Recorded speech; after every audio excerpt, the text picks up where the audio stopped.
Hi everybody, it's Ruth Royal from Youth Pledge for Employers, and I'm delighted to be here with Kathy today, who's owner at Little Piggy.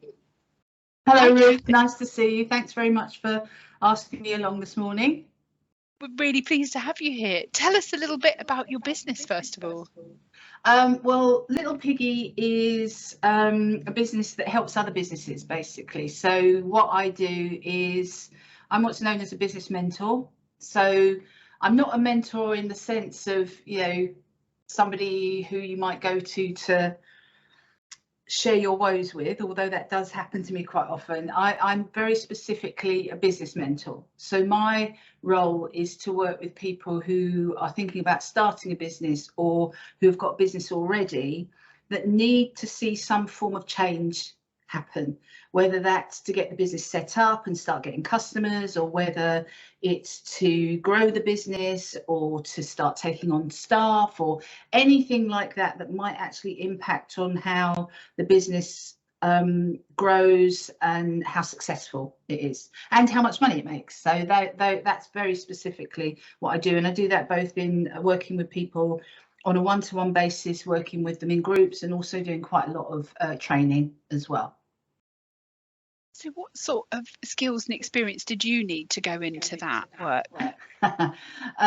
Well, I'm a member of the Association of Business Mentors, which is the organisation working towards professionalising business mentoring in the UK. And I've been part of that organisation since its inception because, as you probably know, Ruth, coaching and mentoring is not what's called a registered profession, so anybody can set themselves up as a coach or a mentor. And one of the things that we wanted to make sure was that business mentoring had some form of structure around it, some form of code of conduct, ethical policy, those sorts of things, and now worked towards actually having recognised qualifications. So specifically in business mentoring, not the coaching and mentoring qualifications that have been out there for a long time, but things specifically for people that want to be business mentors. So I'll tell you a little bit about how I got to that point because that sort of weaves into how I became a business person in the first place. But it was working alongside that organisation and doing the initial qualifications that I got my accreditation as a business mentor. Oh, that's really interesting to understand how accredited that is now. So Kathy, tell us about that journey overall. I suppose it's the story of a lot of people. I suppose I need to put myself into context in terms of age. I was at secondary school in the 1970s, and I went to secondary school just after they raised the school leaving age from 15 to 16. And I was sort of part of the early adopters, I suppose, of regularly taking O levels and A levels, GCSEs as they are now, the O levels. It wasn't necessarily something that was expected of kids that went to secondary modern schools in London in the 1970s. Basically, you went to school, maybe learned how to read and write, and came out and perhaps worked in Woolworths. That was the sort of structure that was there. But I was lucky to hit that wave of change in education, and I was lucky enough to have the support in school and at home to take both my O levels and my A levels. And I will hold my hands up here, and I failed all of my A levels the first time I did them because I was having too much of a good time. But I did get them the second time around. And then I went off to college, and I did a degree with absolutely no idea about what I wanted to do with the rest of my life, because there was careers counselling out there at the time, but there wasn't the kind of emphasis there is now. I've been watching the TV where people have been getting their A-level results, for example, and everybody going into school and the congratulations and everything. Mine got sent to me through the post and were opened by my sister because I happened to be away on holiday at the time. It wasn't the thing. And so the whole idea about what people did as a career, unless you had a real vocation, I suppose, like medicine or something like that, it was very much, well, where do you go? And I came out with a half decent degree and absolutely no idea about what I wanted to do. And my career, I see as happenstance. It sort of happened by accident. I ended up getting a job, of all places, in a library, my first full-time job, and found that what I really loved was working with information and people and resources, and that led me through my career to becoming head of learning resources in further and higher education colleges. So I managed all of that side of things, everything from IT, libraries, whiteboards in classrooms, you name it, anything that was there to support learning, I helped manage that and put things in place. And through some sort of various routes, I ended up working for an organisation that supported, it was a professional organisation that supported people that worked in libraries, learning resources, information centres across the whole of the UK. And while I was there, and the job that I had, it was about helping people in their careers. So it was about, you know, is this the right career for you? Okay, so now you're in the career, where do you want to go? How do you want to make an impact? All of these kinds of things. And that got me really interested in how people perceive other people. And I ended up, and this is the strangest thing, I ended up going off and training to be an image consultant. And it was purely because I was interested in the psychology of how, if you change a few things about yourself, maybe even just the colours that you wear, or maybe how you present yourself in some way, is how other people see you. And from that, I started doing an awful lot of work with people in terms of their preparing for interview, doing presentations, you know, putting themselves forward. And I started what's now known as a side hustle on the side of my career, where I was working at weekends with people who wanted to have a more of an impact, wanted a better career, maybe even people who wanted to start their own business. They wanted to move out of working for somebody else and starting their own business. At that time, and we're talking the year 2000 now, I didn't even know I was starting a business, because the amount of help and support that's out there these days was not there. It just wasn't there. And I'm incredibly naive. I was incredibly naive about business, totally naive about money. And all of those kinds of things. And I just thought, well, I'm helping somebody move in the direction they want to move in, and I'm just charging them some money to do that. So while I was working full time, that was great. I didn't have to worry so much, because I was working, I was getting my salary, which was a very nice salary, and then I was doing these things on the side. And then two things happened. One, we had in 2008 a massive financial crash in the UK, well, worldwide actually, which meant that things were pretty dire for a lot of people and for organisations. And then in 2010, I was offered redundancy. Now, by that time, the business that I'd been running, the image consultancy, had transformed itself into things to do with brand, personal branding, and a lot more training. So I was doing things like taking annual leave to do training courses in corporate environments and those kinds of things. And I was offered redundancy, and I thought, hooray, you know, they're going to give me lots of money to go away, which means that I can do this business full time. The only problem was, because of the financial crisis that the UK and the rest of the world found it in, the years between about 2008 and then up to about 2015-16 were really hard for organisations, and money was really short. So while I'd had my salary coming in, things were brilliant, because I always had a regular amount of money coming into the bank. When I was then out on my own, it wasn't so brilliant.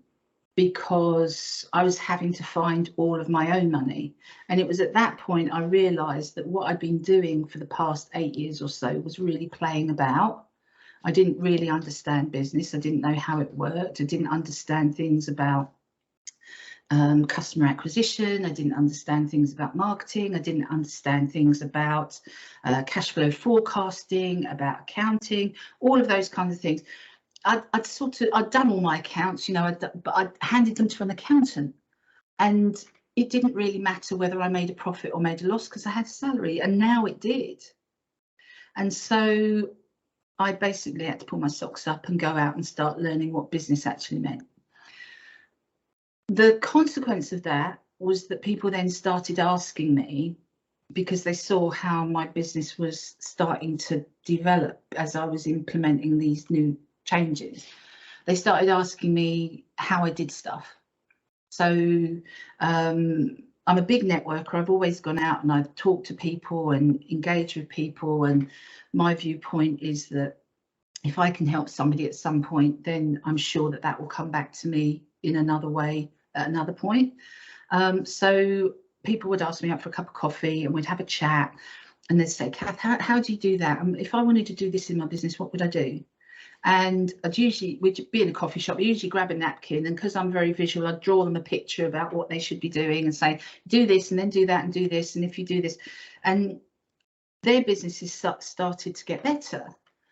And the thing that I realised was that, and this was my own mentor actually asked me this question. He said to me, so all of this time that you're spending in these coffee shops, how much are you earning from that? And I said, well, I'm not. It's, you know, and he said, well, your income has decreased because the amount of time that you're spending helping people for free. Is that what you like doing? And I said, I absolutely love it. You know, I'm a sort of a trainer, a teacher at heart. Even when I worked in further and higher education, I got my teaching certificate. And I like this whole thing about helping people. And he said, well, why don't you make that your business then? So that sort of coincided with the Association of Business Mentors, and so that's how it all came about. Basically, I turned my business on a sixpence around into something completely different, where my role was to help businesses who were in the position that I had been in, but using proper business strategy to get them to the point where they had come out of the place of difficulty, or they knew the route that they needed to take in order to bring on a new product or service, or even down to the process they needed to do if they wanted to increase their prices. So it was very much a fluid movement into what I'm doing now. There was no grand plan. There was no absolutely in, you know, the year 2020, this is what, well, good job I didn't make any plans for 2020, but you know, there was nothing that said if I do this today I'll have that tomorrow, because I found over, well, I'm 63 now, is that the saying about the best laid plans of mice and men basically going to pot is the fact that yes, we should have a route that we want to follow, but remember that there are lots of forks in the road, and that we can take another route if we want to, that there is no if I do this and this and this and this I'm going to be happy. We can actually say I'm not happy at this point doing this, what's my alternative? And I think that's been the philosophy that I've adopted. If I don't like doing it, what's my way out of it and what can I do instead? In my brand values for my company, the biggest one of my key values is fun loving. And if something isn't going to be fun, I'm going to stop doing it, because it's my life and I can make that decision if I want to. So yeah, so that's how you find me today at Little Piggy. It was no there was no grand scheme of things. There was no grand plan. I knew nothing about business. I knew nobody who ran their own business. I made every single mistake you can imagine making, rectified all of them to the best of my ability. And now my job is to help people not make the mistakes that I did, so that they can turn something they're passionate about into a profitable business. And really I was just going to finish by saying the reason my business is called Little Piggy, because I always get asked this, is that I help businesses get off to market.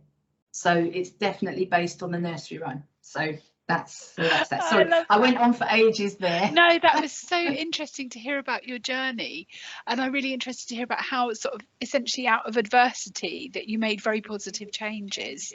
I wondered, Kathy, if you were to sort of think of like your 3 top skills as essentially as an entrepreneur, what do you think that entrepreneurs need to be successful? I think that you need to be inquisitive, because you need to find stuff out.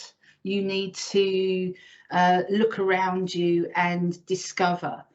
I've seen lots of businesses that are successful that then get stuck because they are in a tram line. And I think it's that inquisitiveness. I think that then allies with the always be learning, because there's always something new coming along. And I'll give you a classic example that I find with, I would say 99.9% of the businesses that I work with. Social media marketing, big thing across the board. Okay, so using social media for more than just saying, hi, how you doing, should we meet on Tuesday night, about selling stuff. And I find loads of business owners who say, I don't know about that stuff, it's beyond me, you know, and I've always said to them, I'm not expecting you to sit there and do your own social media marketing, but how can you get somebody to do it for you and know they're doing a good job if you don't understand the principles? So it's about learning, the stuff. Okay, and I think the third thing is that if you are running your own business, is that it's your business. You're the person that can make the decisions about what you want and what you don't want. And you need to really embrace that. And if you find yourself in a place where you're not happy, then stop. And I think that too many, and I think this happens in work all the time as well, actually, too many people get themselves into a place where they think that they can't make change. And you can, maybe not perfect change, maybe not all at once, but there are things that you can actually do to help change your circumstance. And the key thing is talking to somebody else about it and not keeping it inside. Okay, because that's not good. Oh, that's fantastic. 3 reflections on that. And I guess probably, Kathy, to finish, if you were to go back and have a word with your younger self at the start point of your career, what would you tell yourself? You know, I was thinking about this the other day. I was thinking, if I had time to go, if I could go back in a time machine and make any changes, which changes would I make? And there's only one thing I was able to highlight. My pension was defrauded 10 years ago, so 30 years worth of pension was basically stolen overnight, which caused a lot of financial difficulties for us right at that time when I took redundancy, actually, which was, it was a grand storm. And looking back, I don't think I'd change anything. I think that where I am today, I'm happy where I live. I'm really lucky to be living by the sea in Old Hunstanton. You know, it's where I am is a combination of all the things that have happened, and every single thing that has happened has taught me something. And I think reflection is the best way to progress. That it's no good thinking, I wish that had happened, I wish that had happened. It's much better thinking, that thing happened. Why did it happen? How do I stop that thing happening again? Or how do I make that thing happen again? Because it was great. And I think, so rather than necessarily going back and saying to myself, oh, you should be doing this, the only thing I would say is don't sign that piece of paper around your pension. That was the only thing that I would change. Everything else, that's life. Yeah. You know, and the one thing we know is we can't control it. That's a great note to end on. Kathy, thank you so much for your time. It's been absolutely lovely to speak to you today. Thank you very much, Ruth. It's been an absolute joy.